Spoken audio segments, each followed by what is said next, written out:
Titans here. The Titans. Swing and a drive, left field. It's gone. It's gone. It is Bedlam at the bank. The Philadelphia Phillies are 2008 World Champions of Baseball.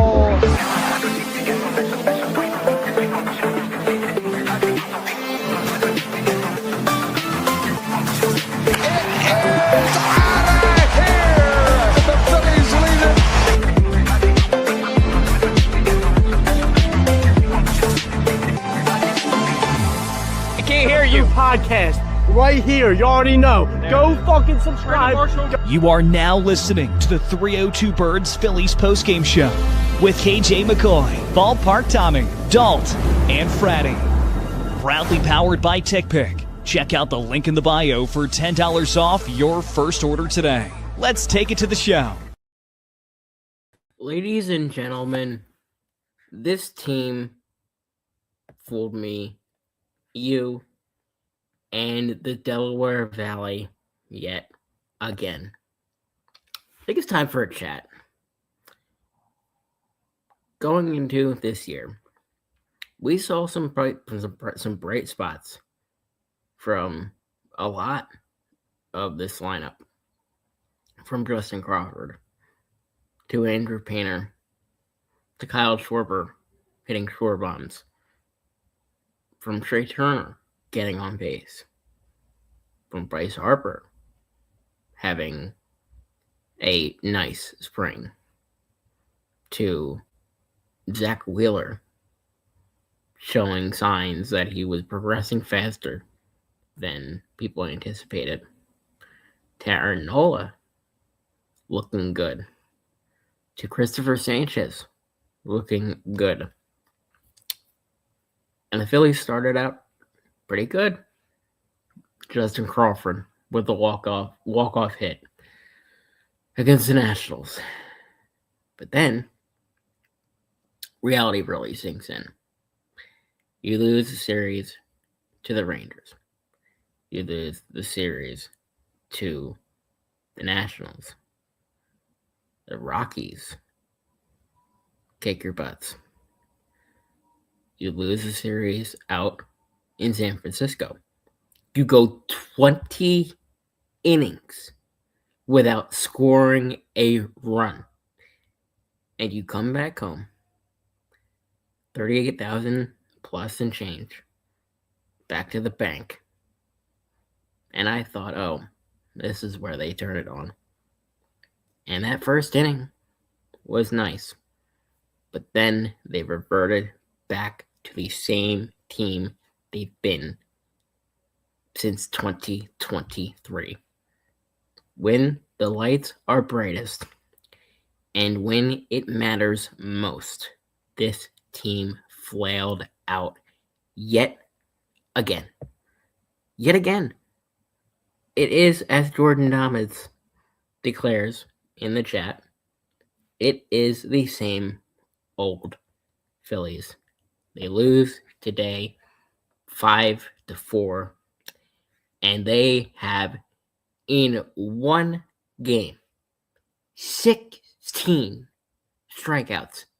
You didn't mishear me. You're not deaf. 16 strikeouts. You see it in the title.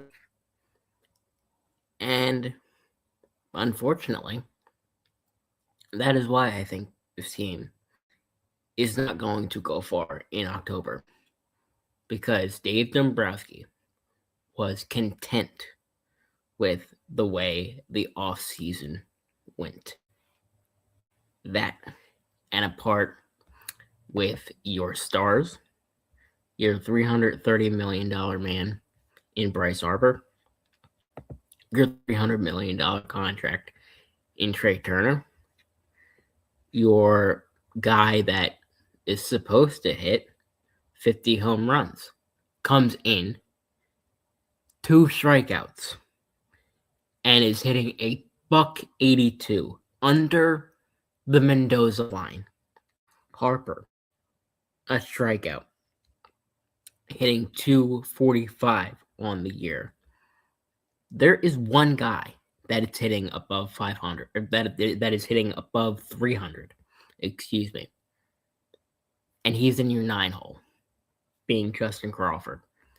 A guy that I was worried about going into the year, the Phillies relying way too much on. And that is exactly what is happening. You saw it in the 9th. Justin Crawford, the triple. And the Phillies, you're like, oh my God, they're down 1. This could maybe happen. The top of the lineup could actually do something. But no. Trey Turner does what Trey Turner does and folds when the moment is the brightest. This team, unless something drastically changes at the deadline, is not going to go very far in the playoffs. A round, maybe 2. The wild card, I think they could probably win. Even the NLDS. But when you go up against a team like the LA Dodgers, like the Mets, in the American League, like the Yankees, but that's assuming that you make the World Series. And in your heart of hearts, do you truly believe that this team, as it stands right now, 4th in the National League East, under 500, a 6-7 record, do anybody in this chat truly believe that the Phillies are still a World Series contender? Playoff contender, sure. But World Series, I just don't know at this point. It's just gonna be a quicker show. If you guys don't mind, it's just myself tonight. And I hopefully the people on the other end can't tell. I was sunburned to death today, and my voice is almost completely gone, because I was fortunate enough to, call a fantastic Ursinus baseball game today, doing play-by-play commentary.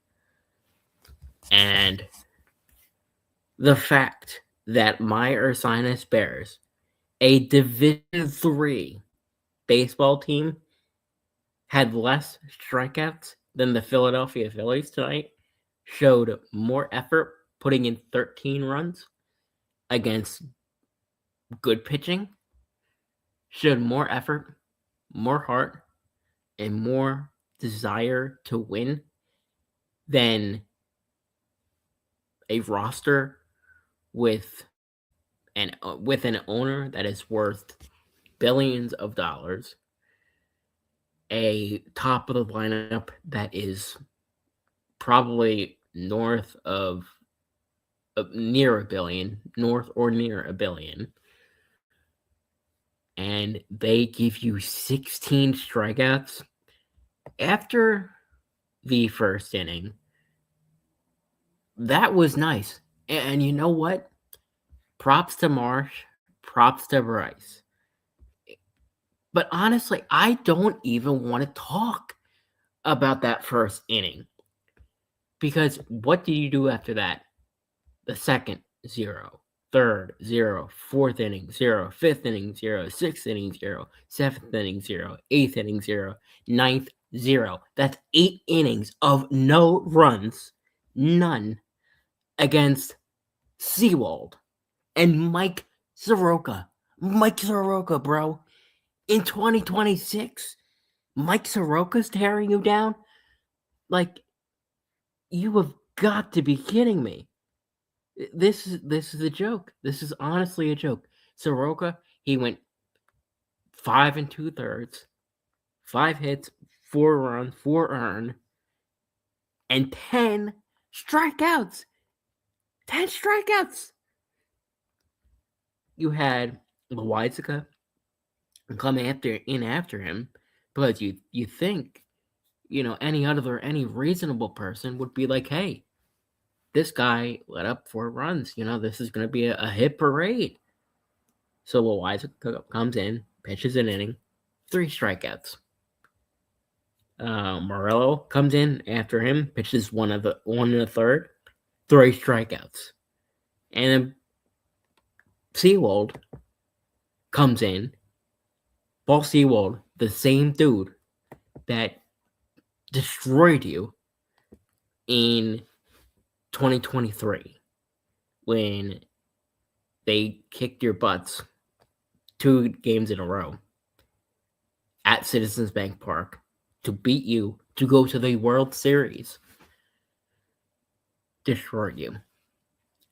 And that's why this team cannot rely on the home run or bust approach, because we've seen it a couple of times this year.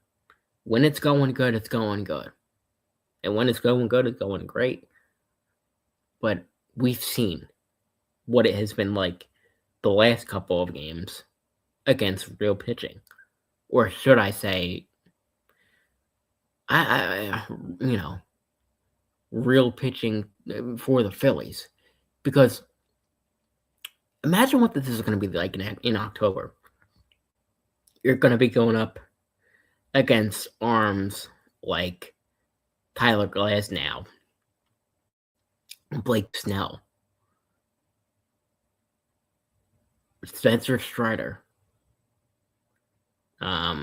Freddie Peralta for the Mets.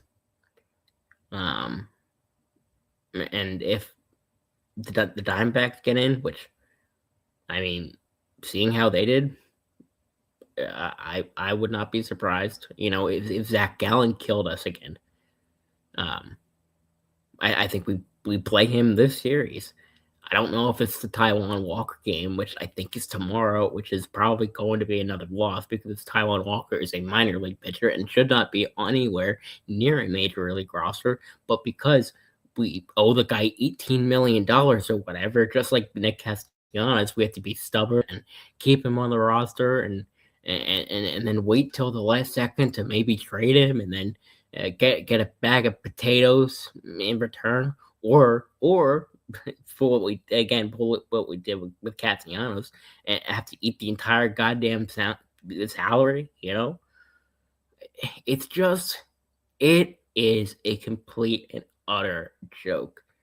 It's a joke, and it is a disservice to the young guys on this team, because from what we've seen out of Andrew Painter, I've liked what I've seen.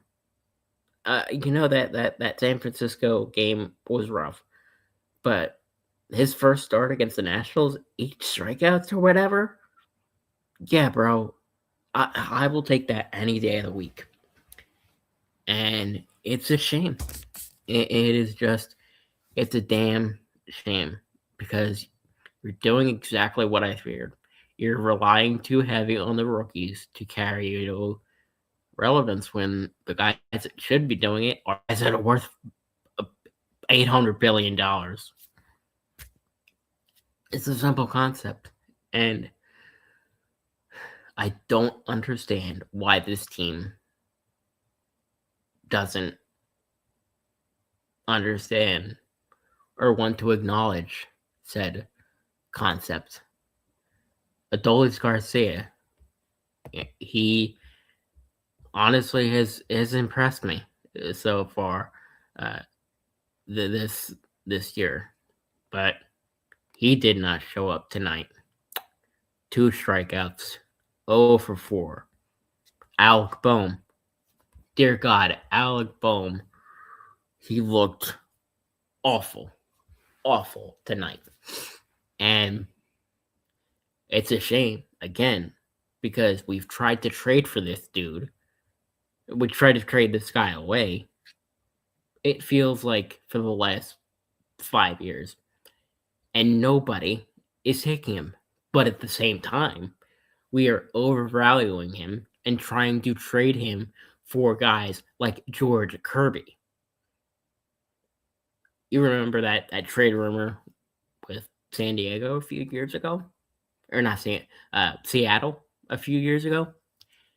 We overvalue some of these players, and that's part of the reason why we are where we are. But who knows with Aiden Miller? You know, I got some positive news from Gavin, who at some point will be joining us on the Phillies postgame show at some point this year. Got some positive news. I don't know if this is widely available yet, but reports have said that he is up and swinging a bat again. And he looked okay doing it. So whatever chronic back issue he was dealing with is on the mend. And here's my thing. I like the idea of trying to inject this team with youth. But at the same time, I don't think that you can rely or should have to rely on some of those guys like Aiden Miller, Crawford Painter, etc. You know, Reyes is another guy in AAA for the Iron Pigs that's been tearing the cover off the ball that may come up that or make it traded from some middle of the pack reliever like, I don't know, Carlos Estevez, you know, and then said Carlos Estevez-esque pitcher gets signed, you know, by another team, and he just walks in a year. And then whatever prospect you trade, like, I don't know, George Klesine for the Angels, like for that Estevez trade, turns into Nolan Ryan, because that is how this team has worked. The only trade I feel like that is going to work out in the Phillies' favor in the next, let's say, 5 years is going to be that Duran trade. Dave Dombrowski has lost it. He's lost his step. He was good when he was with Miami. He was good when he was with Boston. But you saw I remember when he got signed by the Phillies. Everybody was like, "Oh my God, you know, this guy. He's gonna get you your World Series, but he's gonna destroy the farm system in the process." Well, one, you've got two problems there. Two, one, they haven't won a World Series. This team is getting older. And two, you've still, this part, blown up that farm system. So we've gotten the bad stick, the bad end of the stick, both times. Both freaking times. And I mean, it's awful. It is completely and totally awful. And I don't know how you fix it, because this team's payroll is absolutely bloated anyway. So you can't afford anybody to begin with. But at the same time, your farm system, it's top heavy. Top heavy is the right word that I would put it. So we'll see how the rest of the season goes up until the off season.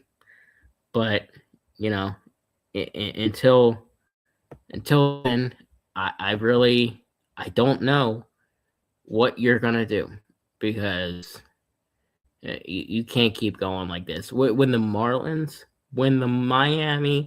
Marlins are threatening you for first place in the National League East, that is where you have a problem. And there is a chance that they might not go away.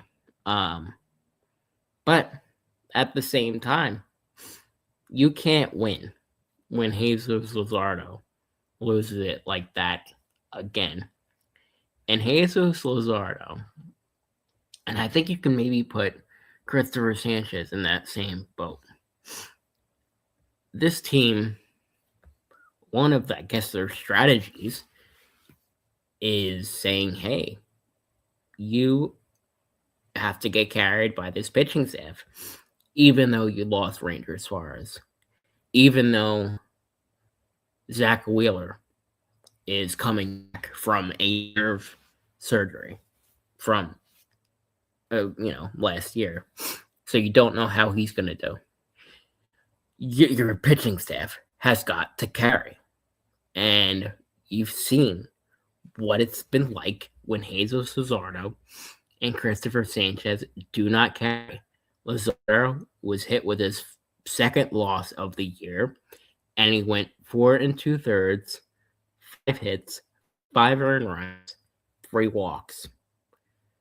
That comes in to a 6-season ERA of 6.23 from your guy that is supposed to be solid. I'm not saying a number 1 starter, but not a 5 starter. And that's how he's pitching right now. Your 5 starter in Taijuan Walker, in like Friday says, he's having the night off. He's got some stuff going on, like T-Walk pains. He shouldn't even be on this roster to begin with. Aaron Nola has looked a little rough, although I will point out that he got way too much hate initially. Again, in that game against San Francisco, right? I thought that game in San Francisco, he pitched very well up until that Devers home run. And people that don't think that are just Nola haters. But that being said, Aaron Nola has not been it this year. Zach Wheeler, he's coming back soon. But you can't tell me, if you've been really watching, if you've been checking in with his starts in Lehigh Valley, that there is not some concern there. The velo's down. He's been getting crushed. So then what do? You rely again on the rookie? Christopher Sanchez did not look good against the Giants. And I would unfortunately argue that Christopher Sanchez is not going to win the Cy Young Award. I had him booked for that. That's probably on me. That's probably on me for believing in something. Believing in something, being an idiot. But Christopher Sanchez against the Giants went 5 innings, 11 hits, 4 runs, 2 of them earned. He still, surprisingly, has a 1.65 ERA on the year. So a lot better than I would have anticipated, I think. But he's been showing cracks. So my question to you, the people watching, where does this Phillies team go from here? Because we've seen the home field advantage thing is not a thing. Anybody that tells you it is did not see Game 6 and 7 versus this same Diamondbacks team a few years ago in 2023. They haven't seen it, in a few years. I would argue since 2022, the year that the Phillies made that bulldozer run of the World Series, it just has not been the same. You saw Game 1 of the NLDS versus the Mets in 24. you saw when the Phillies played the Dodgers at Citizens Bank Park. It was not the same. And it's not been the same for a while because the city, it's not. See, Philly is different. Philly is different than any other city ever. They will not. We're not going to blindly support or follow anybody like sheep. You got to earn it. You have to earn it in this city. And so when you do good, we're going to cheer for you. We're going to support you. But when you're sinking up the joint and not putting up for the expectations that you set for yourself and set for the fans and the fans set for you, we're going to boo you. We're not going to boo. We're going to boo you, and we're not going to buy in to a level that you hope for, as a player, but there are some moments where that's earned. This team does get hot during the summer, usually, and those are fun. That's the time that I love these summer games where there's not a whole lot to gnaw on about, but now it's not good, and you needed to ease the fans' concerns, the casual fans' concerns. I feel like you needed to start out hot to shut the naysayer callers on WIP up. And you had the opportunity to. You played some really bad teams. You played the Nationals. You played the Rockies. You played the Giants. And what did you do against the Nationals? You gave up 12 runs in one of your games. Or whatever, 13. The blowout game. That cannot happen. That can't happen. You cannot have 16 freaking strikeouts tonight and expect people to just say, ho, ho, hum, I'll keep showing up at the ballpark, keep, following dear leader, into the sunset. It's not going to happen. It's not going to happen. And it's going to be, there's got to be some changes. There's a couple people in the 302 Phillies group chat that are calling for firings. I don't know if we're at that level, but I'm not going to be mad at you for calling for that. Kevin Long is a guy that comes to mind, and I don't think people talk about him enough. People talk about Rob Thompson, and oh my God, he's been awful points. I still think about the game a couple of games ago where he put up Dylan Moore against a left-handed starter because your team as a whole just can't hit lefties. Other than Kyle Schwarber last year and this year, he's regressed. As have everybody else, it feels like, who's had a shred of positivity last year. But Kevin Long has not changed his approach at all in the last couple of years. And what has that change gotten you? A serious loss in the playoffs, even worse than the year prior. You started out good in the World Series, then you got bounced in the League Championship Series, then you got bounced in the Division Series, and then you got bounced in the Division Series again. Who's to say that? Let's say a team like the Brewers with Trevor McGill or Borowski or whatever don't come into Citizens Bank Park and just wipe wipe the floor. It could happen. It could absolutely happen. You're not going to survive against tough pitching when you have this sort of performance. And I don't know what the answer is. Let me know what you think the answer is in the comments below. And Alex, okay, let me address this. I'm sorry, but wrong and wrong. 16 strikeouts, buddy. That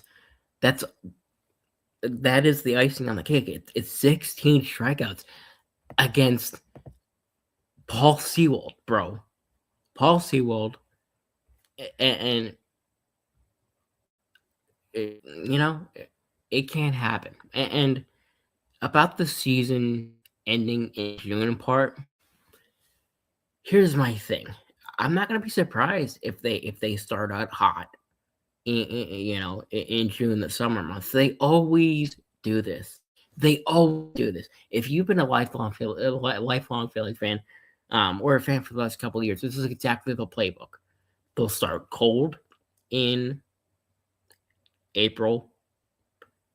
March, April, maybe even into May, and then all of a sudden they'll pick it up in June, July, August, and then that's where they they really get back in. They really get back in, just like this. And then everybody's like, "Oh my God, this team's gonna do it. This team's gonna go all the way." And then what do? They come back to earth in September, and then in October, they fall completely and utterly flat. This has been the playbook for the last 3 years, since 2022. It's what they do. And does that mean that the Phillies aren't going to win 90 games? No. Does that mean that the Phillies are not going to make the playoffs? No. I still think this team has that sort of talent. But does that mean that they can beat a juggernaut like the World Series champions and the Dodgers? Like the World Series champions? Or not the world, like the potential division winners in the Mets, with a potentially rejuvenated Brave squad, like the Padres, like the Brewers. I don't know, because there've been multiple ways that teams have beat you. That there have been the hot teams that have come out of nowhere and beat you, and there have been the teams that are just flat out better, like the Dodgers. And I don't know. I don't see a world where this team goes off in the playoffs and eventually wins a World Series. But that being said, that's going to wrap it up for me. Not really. Actually, I think we have Jonah and Friday on tomorrow, Saturday. The Taiwan Walker start, which is going to be absolute pain. We probably lose another one. Nothing changes. And life is pain. Life is pain. That should be the title of this show. But alas, the Phillies lose it. 5-4 your final against the Arizona Diamondbacks. They go tomorrow against the Arizona Diamondbacks again. Should be, I don't even want to say a fun one, because it's probably not. It's going to probably suck. But, I mean, regardless, you still have to play the game. You still have to play 162. It's pain. It's pain. It's pain. It's pain. It's pain. It's pain. But that being said, I swear I went on like a Hunter Brody rant there for a little bit. But this team it's I don't I don't know. I don't know what the answer is. I don't know what the Phillies can do to fix this. But let me know your answers, you armchair GMs, in the comments below. But that's going to wrap it up for me, live for 302 Birds on the Phillies post-game show. I want to thank Nick's Pizza, El Diablo's, Balboa Steaks. And yeah, Phillies lose game 1 of the series versus the Diamondbacks. Game 2 tomorrow at 1:05. But that's going to wrap it up for me again. Sucky game. And I hope the Phillies, for our sakes, can turn it around. Thank you all for watching. And let's go, Phils. The Vikings. Swing and a drive, left field. It's gone! And it's gone! It is Bedlam at the bank! The Philadelphia Phillies are 2008 World Champions of Baseball.